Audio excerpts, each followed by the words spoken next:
ใกล้สิฮอดมื้อเข้าดาวแล้วเมนูที่ขาดบ่ได้ก็คือปิ้งบาร์บีคิวเนาะมื้อนี้สิเอาสูตรวิธีเฮ็ดบาร์บีคิวพร้อมกับน้ำซอสที่เอาไว้ทาหั้นนะก่อนอื่นหมดก็ให้ทุกคนเอาซีนมาซอยเป็นตอนบ่น้อยบ่ใหญ่หลายเนาะซีนนี่สิใส่ซีนงัวก็ได้หมูก็ได้ไก่ก็ได้แล้วแต่ความมักเลยเนาะหลังจากนั้นก็มาปรุงรสชาติด้วยพริกไทยผงกระเทียมน้ำตาล1บวงแกงแป้งนัวใส่น้อยแซ่บน้อยใส่หลายแซ่บหลายเนาะแล้วก็ใส่เกลือน้อยนึงใส่ประมาณครึ่งบวงกาแฟ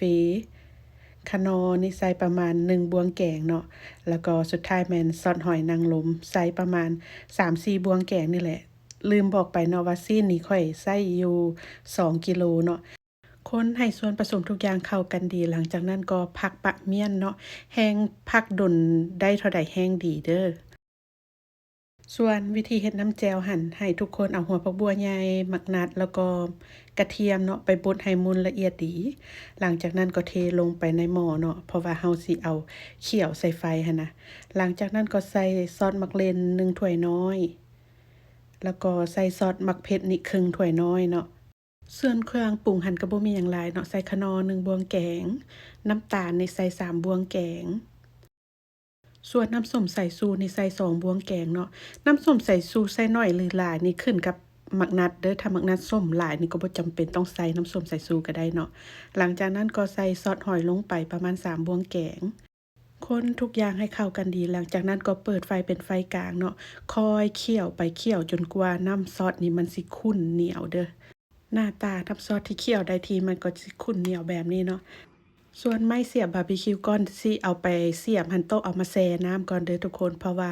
เวลาปิ้งไม้มันจึงบ่ไหม้เนาะส่วนผักที่จะเอามาเฮ็ดบาร์บีคิวนี่ก็ใส่ตามใจมากเลยสิใส่มะแตงมะเขือยาวหมากเพชรหมากเลนอีหยังก็แล้วแต่เนาะที่สำคัญขาดบ่ได้หมักนัดเนาะใส่หมักนัดมันจึงแซ่บส่วนการเสียบหันต้องเอาหมักนัดนี่ไกลๆกับซีนเด้อเพราะว่าถ้ามันอยู่ใกล้ซีนแล้วสิเฮ็ดให้ซีนหันเปื่อยเละเวลาปิ้งเด้ การเสียบบาร์บีคิวนี่ก็บ่ยากเนาะเสียบเอาซีนกับผักนี่สลับกันสุดท้ายก็เอามักเล่นใส่บอนปลายหั้นนะก็จะได้หน้าตาบาร์บีคิวเป็นตาแซ่บแบบนี้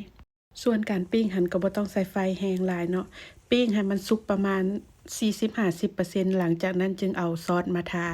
เวลาปิ้งซีนปิ้งบาร์บีคิวแต่ละเทื่อก็เอาซอสมาทาจัก2-3รอบเนาะใส่ซอสหลายๆมันจึงแซ่บหั้นนะ